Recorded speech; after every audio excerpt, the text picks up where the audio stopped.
All right, everyone, welcome back to another awesome episode Beneath the Helmet, Season 3. This is episode 95. Today, I got a chance to sit down with a very accomplished PhD biochemist. He's also the co founder of Circl. CEO is that, which is basically a company about neurotech, really about building mental resilience through neurotechnology.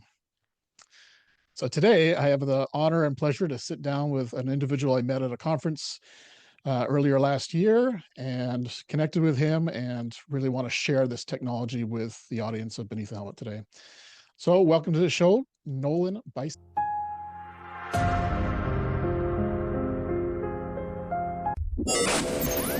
It's time to ignite your soul and unlock your full potential. Join us on Beneath the Helmet, the podcast exploring firefighters' health and wellness. Hosted by retired fire chief Arjuna George, our podcast is the perfect place to start your journey towards becoming the best version of yourself. So come on, let's join the conversation and find out what sets your soul on fire. Thank you, Arjuna. It's wonderful to be here. Great to see you again. Fantastic. Likewise. So tell our listener a little bit about, Dr. Beise and kind of what originated in you getting to this field for one, and then I'd love to hear the origin story of Circl. Sure. Yeah.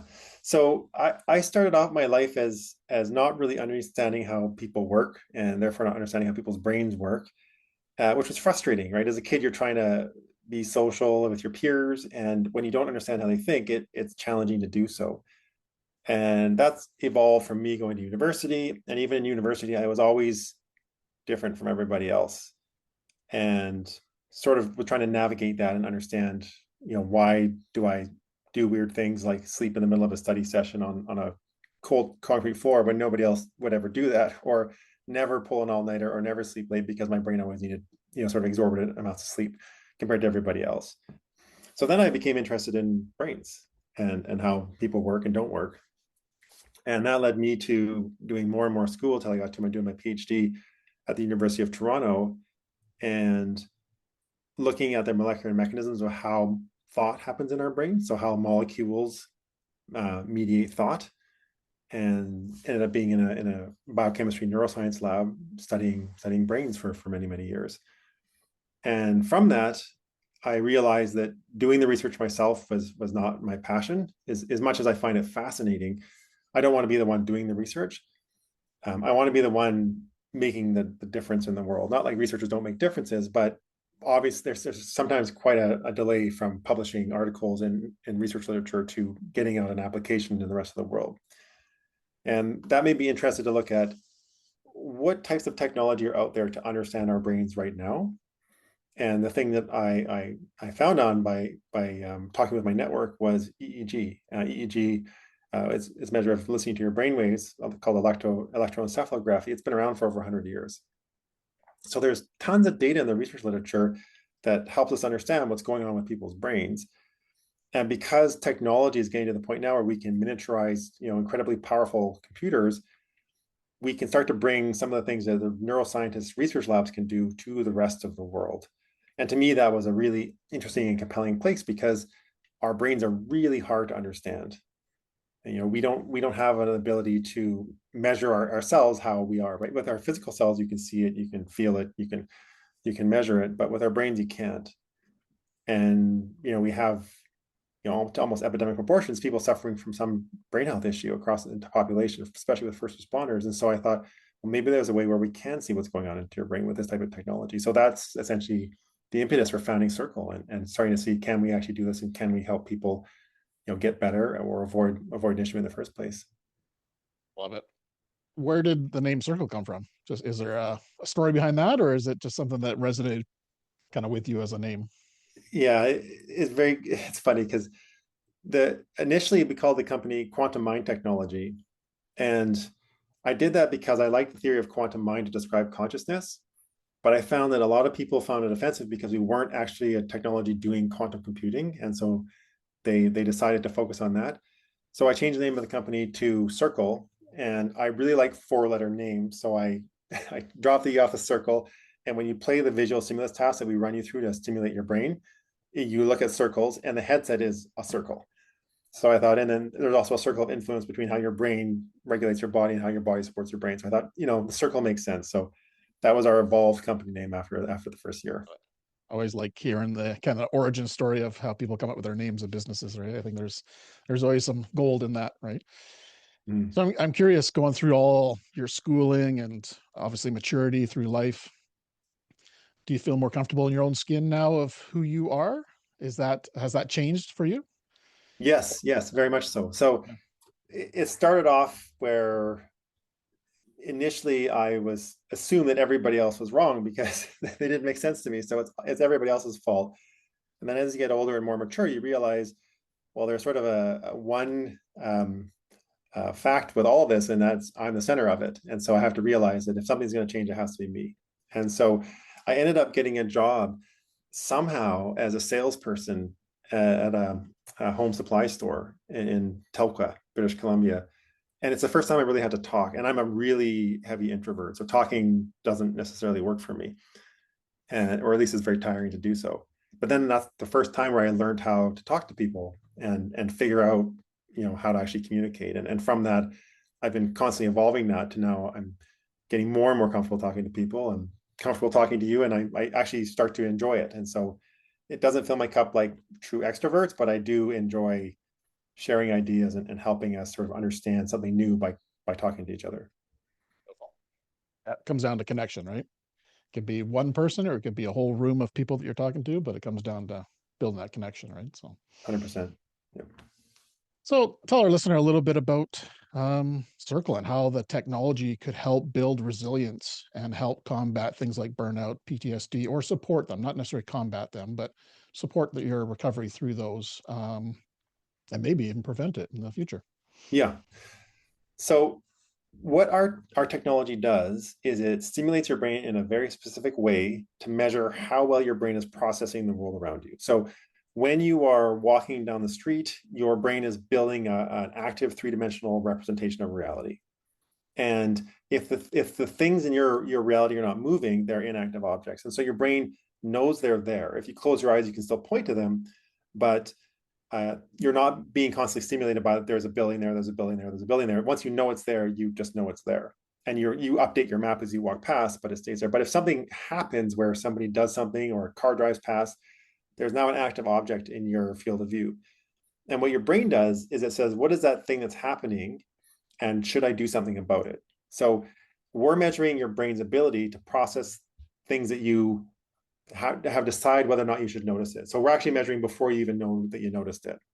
And what we're ultimately measuring is we're measuring the amount of brain cells that are firing to understand that new thing. So your ability to access your intelligence and resilience to perceive the world around you.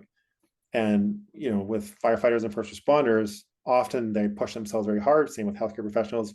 Pretty much across all spectrums you see this, but typically a bit more with first responders. People don't realize that they are a very low resilient state, and it makes them prone to have some further issue with their brain where they do have a functional deficit. So they lose function for a period of time, if not the rest of their life. And that's not a good place to be. So all we do is we measure cognitive resilience. How well is your brain functioning to process information? How well are you leveraging your ability to tap into your intelligence? Or are you at a state where you need to do something to change? So now that you can measure it, you can manage it. And it's been very rewarding to see people improve using our technology. Like that's but the favorite thing about the entire company, about all the things that I've done, is seeing people actually get better has been really exciting. Is there a good, because I know when you go through this thing, like I did in Victoria, it gives you a score at the end of it. Mhm. Is there a good score and a bad score? Or is everyone totally different and there is no such thing as good or bad score? There is a good and a bad score for sure, right? Just like a blood pressure measurement, there's a good and a bad blood pressure measurement. And so it's just like that, right? We have enough data now where we can compare you across an entire population of people and say, for all the Arjunas of the world, this is where you should be. And really, from about the age 18 to 85, 90, your brain should be more or less flat if it's healthy, in terms of the ability to recruit the same amount of brain cells to understand the world around you.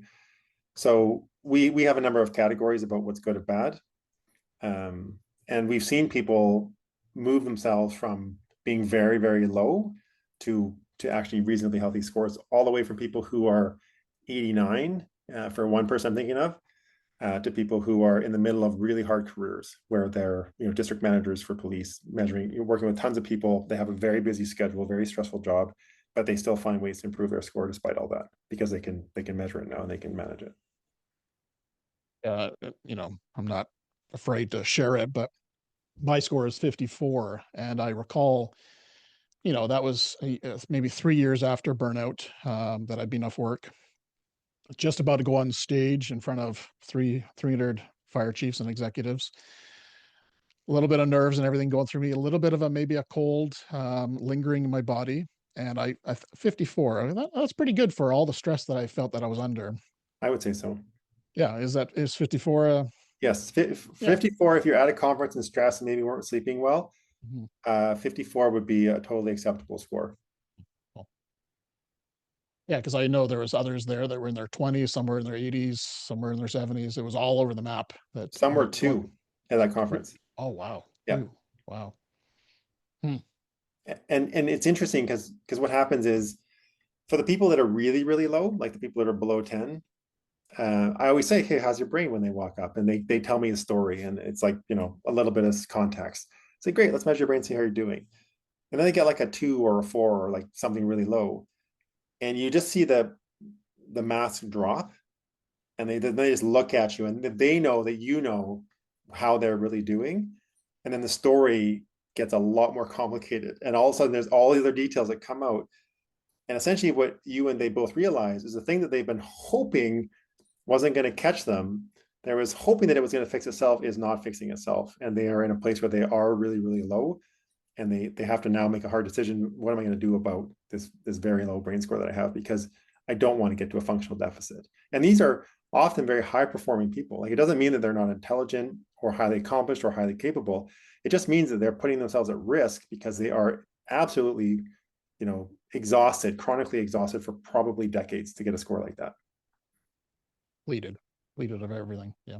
Well, yeah, like, and they're medicating themselves to sleep. Like they'll take, some substances to fall asleep, and then they're not getting a good sleep because their brain's trying to sort through the substances, right, every single night. Or they have sleep apnea that they're just like, I don't like to wear the breathing thing, so it's fine. It's like, well, it's not fine. You're not getting the right amount of oxygen for your brain all night, and your brain needs oxygen to make energy along with your body. Yeah, the amount of sleep apnea in the fire service is, maybe in other industries as well, but I know the fire service is definitely a huge concern, right? Yeah. So run us through what a test looks like to find your score of 54 or 2 or whatever that looks like. How does one go through testing that? So once you have the headset and you have an iPhone or an iPad, you sit down. It's better to sit in a quiet place. So, like, typically we work with first responders, if they have like a break room or they have a massage room or an office that's not used, they can go in there, or even a conference room. They sit down, they put the headset on, they turn it on, put it on their head, and then the headset pairs with their iOS device. And then they play a game, and the game takes about 6 minutes, depending on how fast they go through the prompts. And all it does is just flashing circles. And when the circles change color, your brain switches from the inactive response of the common circles to the active response of, there's a new color there, what does that mean for me? And that's when we're measuring your brain's ability to understand active or inactive things in your environment. And then we measure how many brain cells fire to say, what am I going to do about that new thing that happened? Did you recognize it? One, and if you did recognize it, how does it matter for you? And then you play it, and then we give you a score, and there's a bunch of metrics you get. You get the power of your brain, the speed of your brain, you get the result quality, so how well we could listen to your brain, and your overall brain score, and then of course how you versus yourself are changing over time. Because that's the point of it, right? The point of it is that once you have the tech, we want to prove to you that the things that you're doing are working or not. So we want to show that you're pointed in the right direction and you're not continually degrading to the point where you get to a tough place. There are certain parts of the brain that are active during this test, or is it essentially testing all parts of your brain function? It's a good question. So the outcome of the test is often thought of a measure of overall cognitive fatigue or mental resilience, but we're focused mostly on your visual cortex and how your visual cortex understands the world around you. But because your visual cortex is such a dominant part of your brain, the metrics from this test do relate to overall brain function. right? So executive function, ability to understand information, that's all related to the score that you get. Yeah. Interesting. So once somebody has their score, 54, if it is that, what's the next step on how to bring that up to 60, 70, 80? Does this tool provide you tools to be able to bring that up, or is that kind of on you to find resources such as breath work or meditation or whatever that looks like? Both. Ultimately, you understand the best what your context is and what levers you can change. So we just can't spit out a result and say, okay, Arjuna, this is your action item, go do it. You might say that's not realistic because I can't fit that in my life right now, right? Like if you're working with, a surgeon or somebody who's field deployment, they can't do some things that other people can do. They can't work less, so we have to find another lever for them to change that's going to improve their brain. So what we've put in the app is study suggestions. So things that are going to have a drastic, the most beneficial effect on your brain based on scientific literature across many, many decades and across the entire world. And you can choose from those things, which are mostly very obvious, what you want to work on. And then you will be able to track, is that thing helping my brain or not? And they're simple, right? They're like, focus on sleep. This is what good sleep is. This is how you should not medicate yourself before sleep. And then what we found is that it's hard if I gave you the tech and said, okay, Arjuna, make your brain better, it takes a lot of effort from you to see the score, then connect the score with, okay, what do I want to do about it? And then think about of the sort of categories that we've given you, what in that category are you actually going to do as an action item this week? So what we're doing is we're building an AI assessment where, as if I would come to you and walk through what your brain score means, and then I would have a conversation with you and then tell you what to do about it. Because that's what I often do with people, and that's very helpful for people because I'm a neuroscientist, but it's not helpful when we just give them the score, or it's not as helpful. So even though the app is helping a lot of people at this point, we think we can make it significantly better by offering that AI assessment. So that's what we're working on right now. Yeah. AI coach, I think, is what I saw the terminology. Is that right? Yeah, I don't think we actually give it a name. We In the internally we background. call it AI Nolan because essentially I'm the training tool for it. So like I walk through a result and I just tell, based on just the brainwave result, what I would say to this person in terms of what I would want to know, what advice I would give, and yeah. And it's funny because I'm working with some people down in like Greenwich, Connecticut, and like really high net worth individuals who are very high functioning, who have very low scores because they're absolutely worn out, and they did not want that result. They were like, no, but I'm super smart, so I don't tell me my brain sucks because I'm very accomplished and I have all the money. It's like, so I have to find a way to make the feedback palatable for different audiences, because if you're not willing to listen to this objective measure, which has got 60 years of research behind it, I don't know if there's much else I can say to you to help you improve. But regardless, I want to help you. And if I have to trick you to get a better brain, I will do so, as long as you're healthier because of it. So I'm still trying to figure that out in terms of different personalities, because I typically mostly work with firefighters or with first responders, and they're very receptive. They're very humble when it comes to that stuff, and they have all lived strife, right? They all know that it's like, I know I'm not the best. They come in, I know my score is gonna suck, but I want to measure it anyway, right? Yeah. Yeah. And then sometimes they're not so bad, right? And it's like, great, you're actually doing better than you thought you did. Good for you. The things you're doing are working. You had a PTSD diagnosis 3 years ago, but you're managing it, and you can see that you're managing it here. So you should be proud of that. Yeah, I think the incorporation of the AI is going to make it where it's scalable, right? Where you can work with the masses versus depending on your time and resources, right? So Yeah, that's great. I like it. I spend a lot of time talking with people about their brains, and if we could scale me so that somebody could have the same information, but through the app, I think that would be helpful. So we'll see. I'm certainly convinced it's going to help. So when a firefighter is using this is a daily tool? Is this a weekly on when you need it, or what would you suggest is the best kind of routine to get into using this tool to build resilience? Once per shift rotation or once per week. So if you're on like an 8-day shift rotation, which is common, once every 8 days. So first day back, sometime within that day, measure your brain. Early half of the day would be better before you get busy and you're zipping around. Like if you're firefighters, like once the trucks are ready and you've done all that, that's probably when you'd have some time to do it. If you're weekly and you're like an in-office staff, then pick a day of the week, but just stick to that day. It doesn't necessarily have to be the first day of the week, but it's easier to do the test when you're fresh. And all we want to do is make sure that from week to week or from shift rotation to shift rotation, you're maintaining resilience or you're improving. And we just want to make sure that, from the last shift rotation, you're not dropping. Because if you are dropping, you want to see, okay, I'm dropping and I need to do something different, because either you need to take a break from work or you need to change what's going on with my lifestyle or prioritize other things.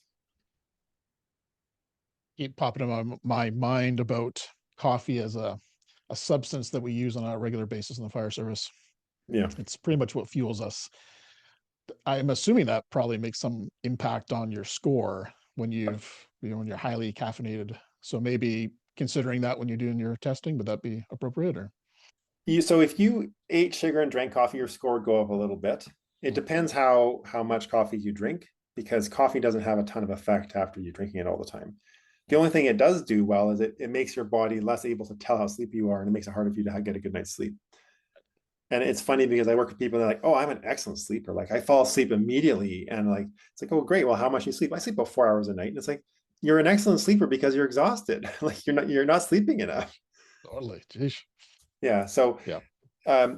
coffee is one of those things where you don't want to use it as a coping mechanism. You can certainly have a cup of coffee a day if you want. I stopped drinking coffee when I founded Circl, because I saw that I consistently got much lower scores and more burnt out if I was drinking coffee, because I would just use it as a crutch. I would say, okay, I need to get all this work done and I'm really worn out, and I just drink coffee with sugar in it like a mocha, and then I would just work for like 3 hours straight, hyper focus, and then just be like super tired, and then do it again, and then just do that all week until I have nothing left by Wednesday, and then I have 2 days left in the week where I'm just useless. So I've switched to decaf, and now I can't tell the difference. So I Yeah. just drink decaf, and I love the taste of coffee more than Me anything. too. So I drink it all the time. Yeah. Yeah. That's my thing is I love the taste of coffee, and I cut back to 2 cups a day. That's it. I used to be, 6, 8. Yeah. Before the fire service, I was a baker and I would be working through the night. And I swear I would drink a full jug of coffee in my night shift. Yeah. So I used I to much better with 2 cups a day. Nice, yeah. I used to be a logger way back in the day, and and this is like when I was a teenager, and I would go and I would get a thermos of coffee, and I would drink 2 thermoses a day as a teenager, Yeah. which is like, I don't know how many cups that would be, like at least 8. Yeah. Unbelievable. So sleep is a huge factor in recovery, in building resilience, in protecting your brain, in storing memories, all that stuff that we know sleep's all good about. What do you suggest to clients, first responders in particular, on how to track sleep?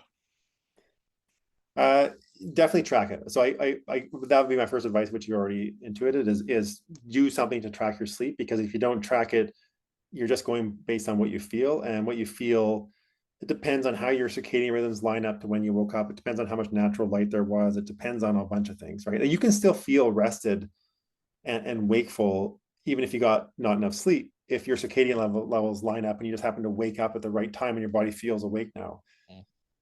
So track it, and I use Whoop. Whoop, I like Whoop because it doesn't have a screen, it doesn't bug me with notifications, and so it's easy. But you can turn all the other ones off for the other devices. Fitbit's another good one. Aura is, I don't know if you guys could use Aura, because I don't know if you put it on your fingers or not, but anything really.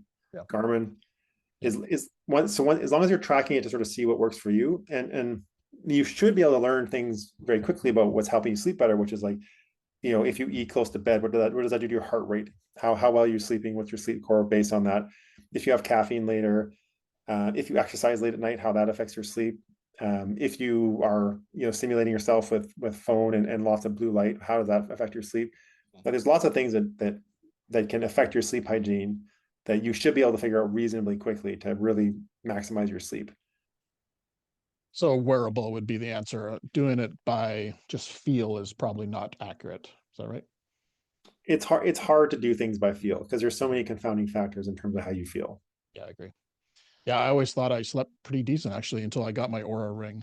And wow, I just totally transformed my life of kind of realizing, okay, I had a bad sleep. That's why I'm a little foggy today. That's why I'm not acting my old self.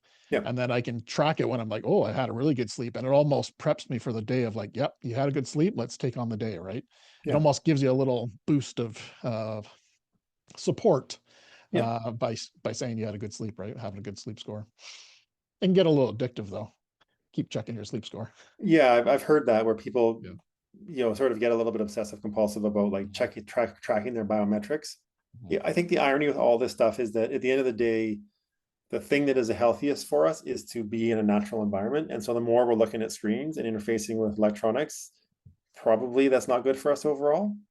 But if the electronics, like Garmin would be a good example, can say get outside and go walk some more in nature, or go, do things not in an electrified environment in which we live, that's a good thing for you. And you can see the benefits from it. So, your stress levels are better, you sleep better, etc. So, um, same thing with the Circl headset. I think that as we sort of figure out what works for different people in different contexts, I think there will be underlying themes where it's like, do less technology, right? Mhm. Interact with people in person, be genuine, right? Have fun conversations with people you care about. Go for walks in nature and chat with your buddies. Yeah. Like those are things that are good for you. Yeah, I've heard a bit of a trend with the Gen Zs who are going back to the old style flip phones, Yeah, cassettes, all these different things just to kind of get out of that digital overload, right? So it's kind of neat to see totally. that full reverse.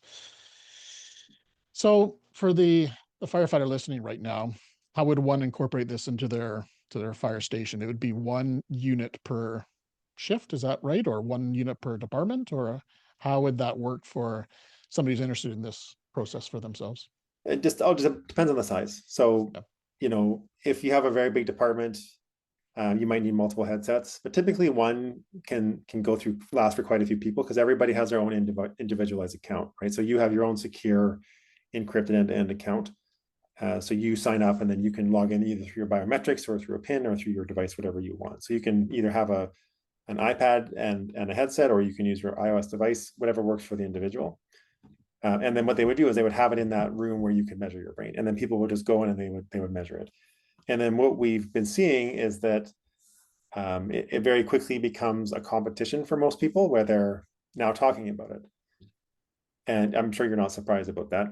The thing that I like about it is that they're now talking about it, because that's ultimately what I think is very helpful, is really starting to actively remove the stigma. And you'll see people where they will avoid the headset like the plague, and they don't want to talk about it. And when I'm presenting to them and the chief, you can see they won't look at me, and I know that they're going through something. And so I'm just hopeful that by everybody else starting to talk about it and make it more accepted, that eventually they will start to come into that conversation and maybe try it out, because those are the people that I'm worried about. They're the people that they would rather hide from it for now versus face it. Mhm. Yep. Just out of, just a thought, how many people did you run through this at that conference we met in Victoria? Just roughly 100, 200, Um, 10, 50? yeah, probably I would say between 50 and 100 per conference, depending on That's the great. conference. Yeah, Like that was great. what ends up happening is we're just, as soon as we set up, it's basically almost a lineup continuously. And then people will come out during the presentations when we're free to get a measurement in. That's cool. And multiple people will measure themselves multiple times. So like we had one guy show up and he was 6 beers in and he wanted to measure his brain. And he actually had a pretty good brain score, which No way. I was very surprised about. Huh? But he said, okay, I'm not going to drink tonight. I'm going to exercise tomorrow, and then I'm going to come back and see if I can improve it. And he did. He Oh, did all wow. the things he said he was going to do, and he improved his score. Wow. Very cool. Very cool. So for the decision maker listening right now, the fire chief or whoever that is, training officer, the decision maker, what would you say to them on the benefits of incorporating this into their organization? So for the decision makers, there is a lot of costs that are seemingly hidden within firefighting that are expensive to keep people there. Whether it's overtime costs, whether it's sick leave costs, whether it's mistakes on the job, like there's all these hidden costs where people being less engaged and less healthy in their job cost the department money to be able to keep them as an employee. Mhm. And so not only when you're covering for people that can't show up or they may be on leave for a period of time, the idea of our technology is to start to reduce those costs, to reduce people getting to the point where they need to take sick leave, getting to the point where other people have to cover them from overtime, putting further pressure on their brains, and causing sort of a continually, auto-generating circle where it's like, I'm tired and now I force you to be more tired because you have to cover for me, and on it goes. So we hope that the amount you spend on Circl, you'll save over 10 times of that in terms of recovered costs from overtime and sick leave costs. Wow. So what kind of benefits have you seen from individuals that have been using this for a period of time where you have some good data on that? What kind of benefits have you seen in their lives change? Have you had any testimonials back from people saying, I've used Circl over the last 6 months and this is what I've seen? So of the people that continue to use it, they almost to a person get better, because essentially what you're doing is you're giving them a new bit of data that they understand in terms of how am I actually doing. And it's not hard to get better once you see the data, but it needs to be a concerted effort, right? Like if you think about physical fitness, it's not about how hard you go once in a while, it's about consistency. It's the same thing for your brain. You have to find a way to consistently think about, what am I going to do this week to be better for my brain? And so for the people that have been using it for 7, 8 months, even a year at this point, it's the ones that are consistent that have improved themselves. And sometimes some of them have improved themselves very significantly. What are they seeing in their lives that's different? Yeah, so it's all the things that you would expect, right? They feel more engaged at work. They're more, like, a lot of them are leaders, they're more effective leaders. So they're actually better able to work with a staff underneath them. They're more empathetic, they're more caring, they're better able to access their intelligence, they're better connected with their family. They feel and work better in all ways. And the slight irony with measuring your brain is that improving your brain function improves your immune system writ large. And so you overall are healthier as you have less inflammation in your body, et cetera, et cetera. So they just generally are living a better life, and they're more connected with their families, and they're doing better at work. Love it. Love it. That's what we want to hear in the fire service. Yeah, that's the lives you want to lead, right? Like part of me is, I want to make sure that I'm not working so hard in the startup that I ignore my kids, or am I burnt out and I bring that home with them when something goes sideways and something frustrates me. I want to have the resilience so that I can deal with all that in the right context, and then come home and then be a dad and a father and a husband. You remember what your score was the very first time you tried it? Yeah, so I typically am in the 90s, and then I worked at it for a while and got very high. So I actually got to the highest score we'd ever measured. Wow. And so I was very proud of myself. And is 100 the top, or what's that? Is 100 the top? So if you get like 100, you're the highest score we've ever measured. Wow. And so I worked really hard. I stopped drinking coffee. I exercise all the time. I eat a healthy diet. I don't work too much. But as the company has gotten busier and busier, it's harder for me to do that. But I still held the top spot for many years. And then I was at a senior living facility measuring people with dementia. And I measured this lady who was 89, and she doubled my top score. Wow. And I was so impressed, because she's like, I don't know what kind of brain she has, but she is so far above everybody else. Like, she's double the top of thousands and thousands of people. And so I said, what are you doing to have such a healthy brain? And she says, I argue with the men. And that was it. That was it. Yeah. So, probably a very intelligent lady with a very, very resilient brain, just living her best life, and good for her on it. Like, they're very impressive. I have, by working, I have been very low. So I've been down in the teens, and have been surprised by that too, where I won't measure myself for 2 weeks, and then have had like an insane few weeks, and I'm at conferences and bouncing around, not sleeping. And then I get like a 13 out of 100. I'm like, oh man, I need to take a break. And so I do, right? The very next thing I do is, when I get home, I just take the rest of the week off. I try and do things to decompress. So I'll go out and walk. I live right in the forest. I'll go out and walk out in the forest for at least an hour a day, and just try and like slow things down, let my brain sort through things, really focus on sleeping and exercise. And then eventually I get back to a better brain response. Beautiful, beautiful. So you talked about a few times about people being concerned about being smart, or some of the leaders are like, hey, I've made a name for myself. I'm successful. There's no way I can get a low score. Does this reflect IQ at all? Not really. No, it's a poor correlation with IQ. It's more your ability to access your intelligence. That's what I thought. Yeah. Okay. Yeah. So it's like if I was measuring the strength of your bicep, as an analogy. What I'm measuring is not the objective measure of how strong your bicep is, but how much muscle fiber you can contract to lift that weight, right? Can you 50%, 80%? How much can you actually recruit that bicep to lift that thing? And then if you are lifting things like, our brain is basically running a mental marathon every single day. And if you are doing that, can you retain that? Can you keep doing that? Or are you going to run out of gas?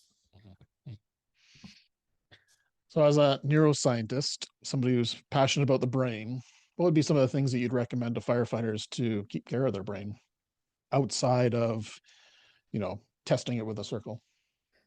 So yeah, one of the things I'm very interested to do, and I'm talking to a few fire departments about this now, is figuring out the impacts of the 24-hour shift. Mm. And so we'll see. We may actually do it as far in terms of a research study just to sort of see what makes sense, because there are a lot of reasons why that makes sense, and there's some reasons why it doesn't. And so it's kind of one of these, like, you have good and bad in both corners. And so I'm very interested to figure that out. But in terms of the overall things that improve your brain and the reason why I bring that up is because shift work is really hard on your brain, especially the way shift work is done with the fire service.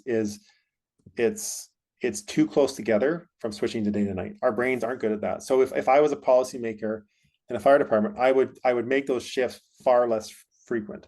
I know people don't want to work nights, but it would be better for people to work nights for a longer period of time and then have one shift and have a number of recovery days like associated with that, where they can sort of switch to days and then get back to days for a period of time. If you're switching, from one day from the next, and then after a day you're switching to the next thing, it's almost impossible for us to do that in a way where we're getting a good sleep.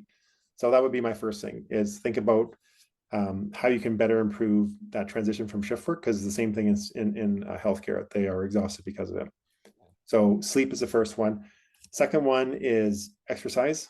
Exercise helps you to sleep. It helps you to feel better about yourself. It helps you to eat better. So exercise, cardio, and weights. If you just do weights, it's good for you, but it's better to have good cardio, because cardio speeds up your brain significantly. So I would say do like hard cardio as well. Don't just do weights. Like a lot of the fire service guys are big dudes, and I want to make sure they're getting in like a good cardio, like, maybe 3 times a week, doing like a good hour of like really intense, pretty full tilt cardio. And then in terms of eating, modified Mediterranean diet. So, not processed foods, or limit that. Limit your caffeine intake or cut it out entirely. See if you can switch to decaf, or switch down, titrate your coffees down, and try not to eat 3 hours before bedtime. Which is hard, because if you're working out really hard, you're hungry all the time. But if you can, try and at least 3 hours before bedtime, you'll get a better sleep.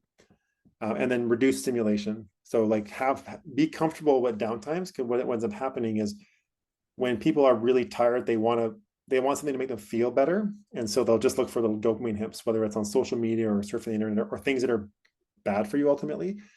And you're just medicating the problem versus getting around it. So find ways to slow yourself down and be comfortable with you just being in your own skin.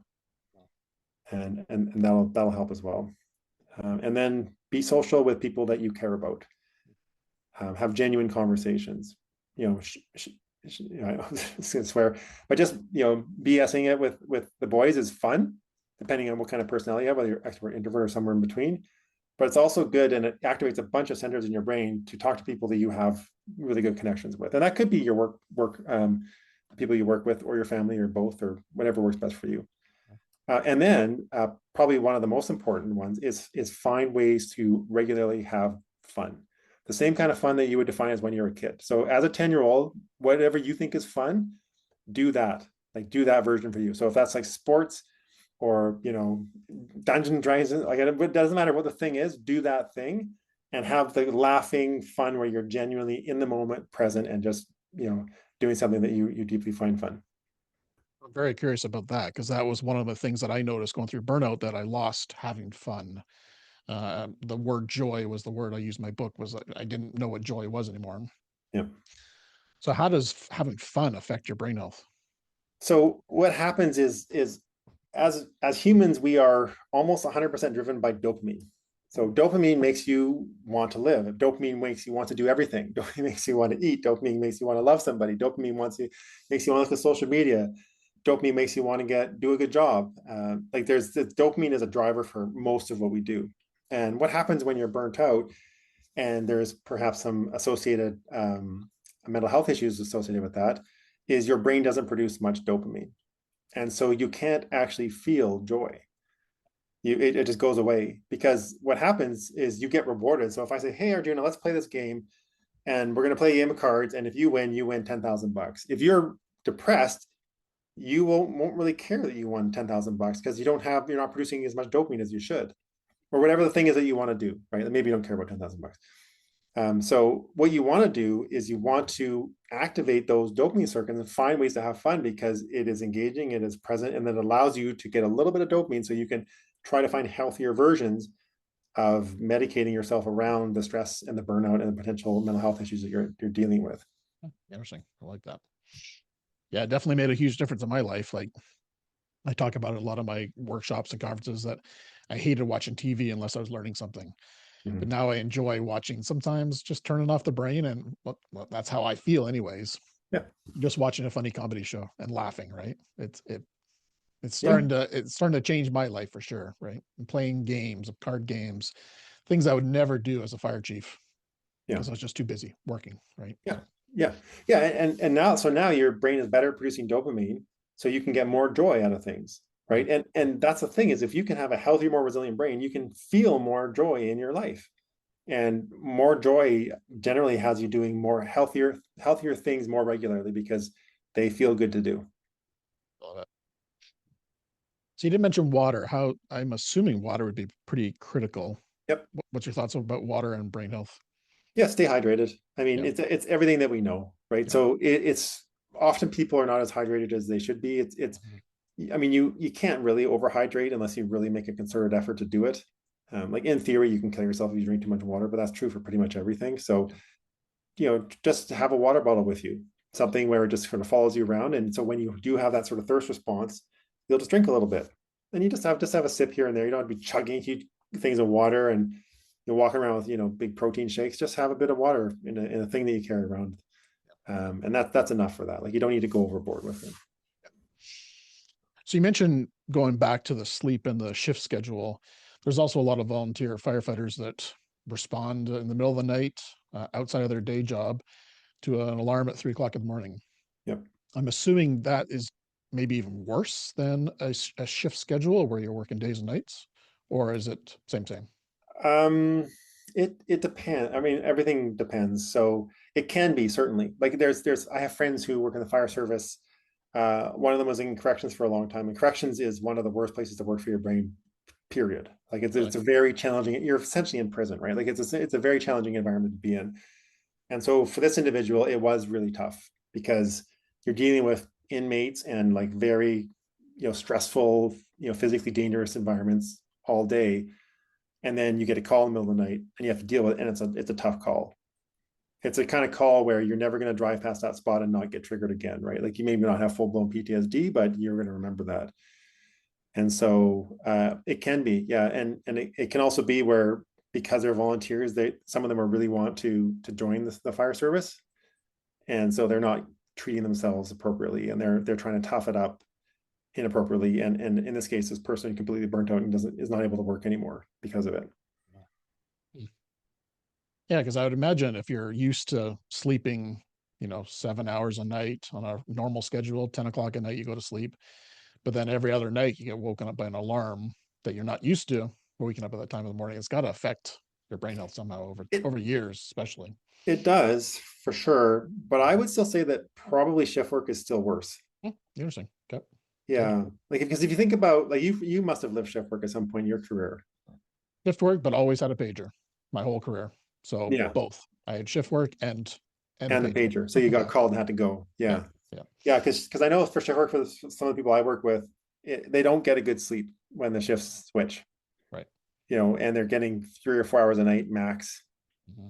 And even if they're exhausted, it's still kind of at a funny time and their circadian rhythms off, and so they might not be getting to deep sleep as much as they need and REM, et cetera. So I think shift work is really hard for us, and I think I would like the type of measurements that we do to be able to provide evidence in terms of how we can do it better, so that people aren't stuck at nights forever, but so that we're not putting people at risk of health issues by switching them around just so that somebody can work days more regularly. I think there needs to be a more sustainable way to do it. And if we are going to switch to the 24-hour shifts, because not everybody has yet, make sure that they're not impaired by the end of that shift, right? We want to make sure that people aren't, busy like in Two Hall or something, or Burnaby, where it's like, yeah, you've had a crazy busy shift, and now you're on the 23rd hour of that shift at a crazy call, having to make hard decisions. And do you have the cognitive ability to do that safely? Totally. And are you putting yourself at risk of burnout from that one call, and where the next 24-hour shift you're going to be barely there? And if it happens again and that continues to happen, how long can you sustain that before the wheels fall off the bus? For sure. Yeah. Well, that's interesting. It'll be interesting to see that study when it comes out. Yeah, I'm interested. So there's one thing that I want to just touch on, and then I'm going to throw it back to you if there's anything you want to touch on. But Sure. Memory was something I noticed when I was going through burnout, that my memory was shot. I would say, "Hi, Nolan," and then 10 seconds later, I would like, "Who the heck am I talking to? I forget this guy's name." Yeah. Is that a short time acute kind of thing, or is that something that because of burnout, just capacity? Like, what would be the reason behind? And I know I talked to a lot of fire chiefs that are like, my memory is gone. Yeah. And I'm thinking it's capacity, but is there anything else there that's making that happen?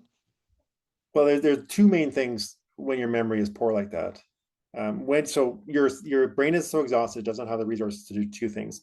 One is, even though you're looking at something and paying attention to it, your brain can't actually focus on it very well. And if you can't focus on it, your brain actually can't remember it. So even though your memory, once you do focus on something for a little bit, your memory isn't good at consolidating memory, and you can't focus on things in the first place. So one of the things we realized when we started measuring brains is, as people got more and more worn out, we realized that the amount of information that they were seeing, the amount of light that was coming to their eyeballs versus the amount they were actually processing, was sometimes far different. Like, they would only actually process 20% of the information that they're seeing through their eyeballs. Now, because of how our brains work, is they make it a continual story regardless. And you assume that you saw all the things, but you're not processing it. So you didn't. And so this is a scary thing, is that when you wear yourself out, especially for first responders, you're making decisions based on not all the information. And whether you're a fire chief or anybody who's tired, that's happening, and you're just not all there. So that's why it seemed like you can't remember anything, because I feel like I've seen that person, but you're just gapping on so much information. Amazing. I love the brain. It's just such a fascinating part of us as humans, right? So yeah, I've noticed a huge difference in myself, kind of getting my health back in order, that I can now have conversations because now I have the capacity to listen.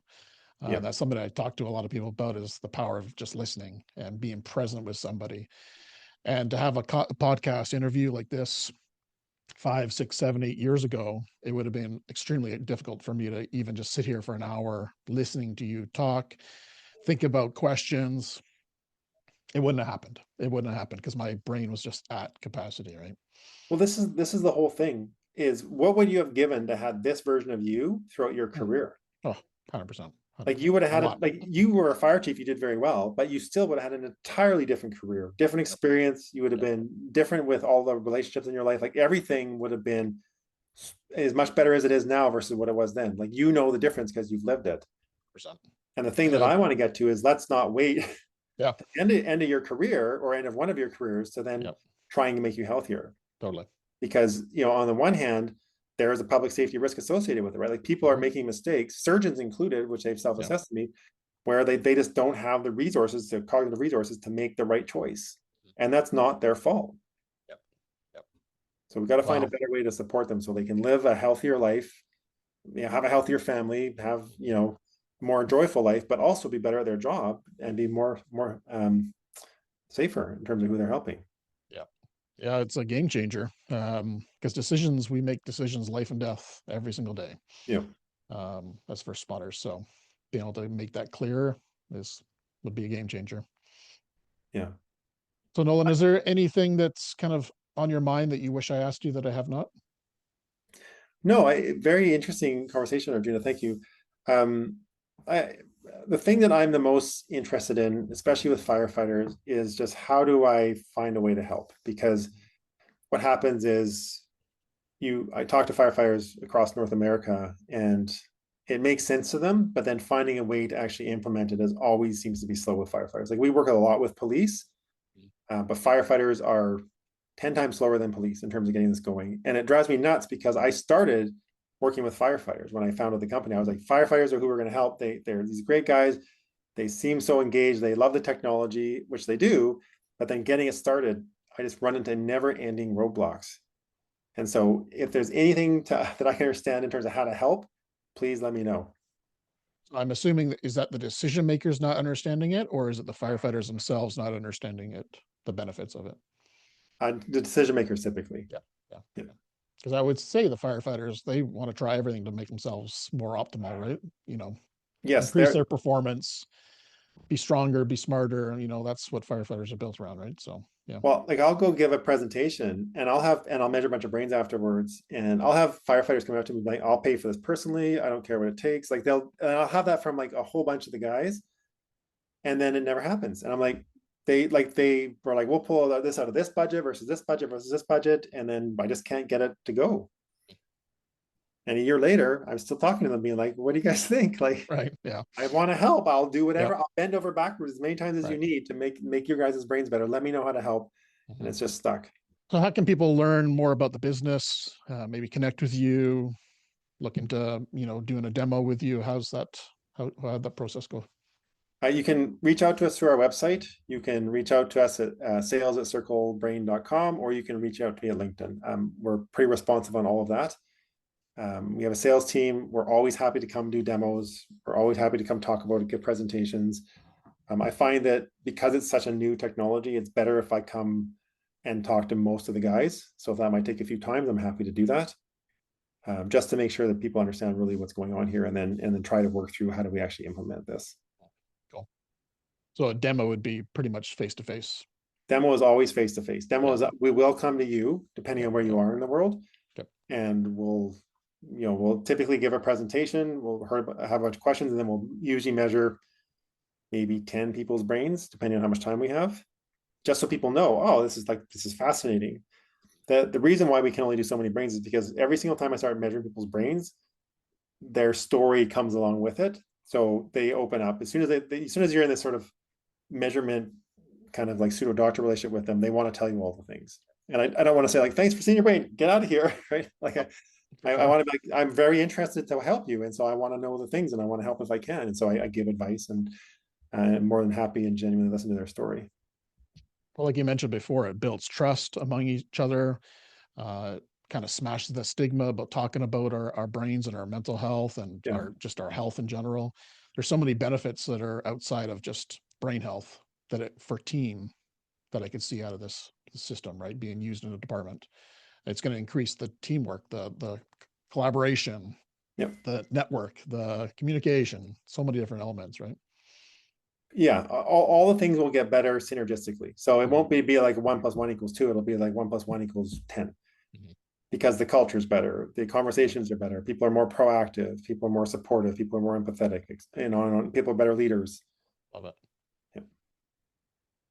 So, Dr. Nolan Beise, how would you like to finish this podcast episode? Is there any final statement you want to share with our listener? I would like to say that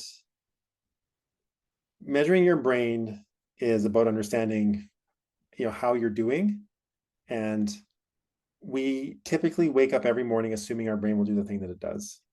And I don't want to be alarmist, but I do want people to think about, if I had more information about how my brain was doing, could I lead a healthier life right now? And I would argue very strongly that you can. And so if I can help with that, please reach out and I will do my best to help you. And just going off of that, I'm assuming that a healthy brain in our 30s, 40s, 50s, it's only going to help us when we're in our 80s and 90s. Well, so this is the sad part. I work a fair bit with people who have mild cognitive impairment and dementia. And I have people who are in their 40s and 50s who have been diagnosed with dementia. And as a firefighter, for example, you guys are at higher risk of dementia than everybody else. That, the general population, first responders, you're similar to them because of the stress your brain goes through, not sleeping well, stress, etc., PTSD, burnout, depression.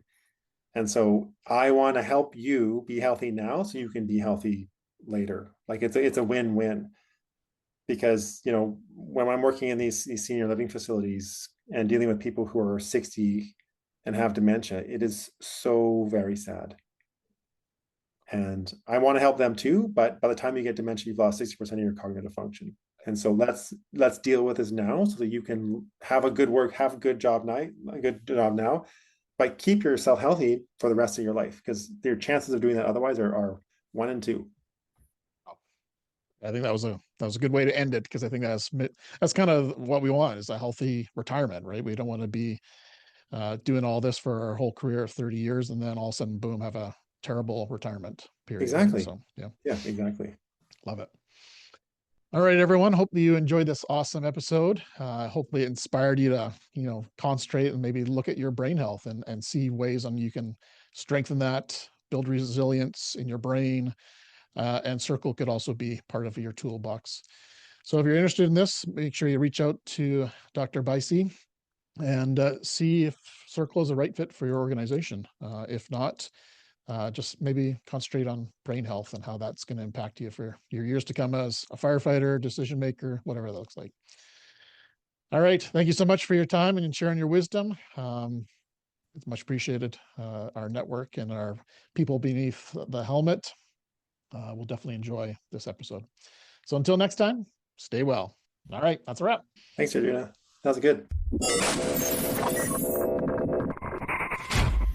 Thank you for tuning in to Beneath the Helmet. We hope that this podcast has provided you with valuable insights into the world of firefighters' health and wellness.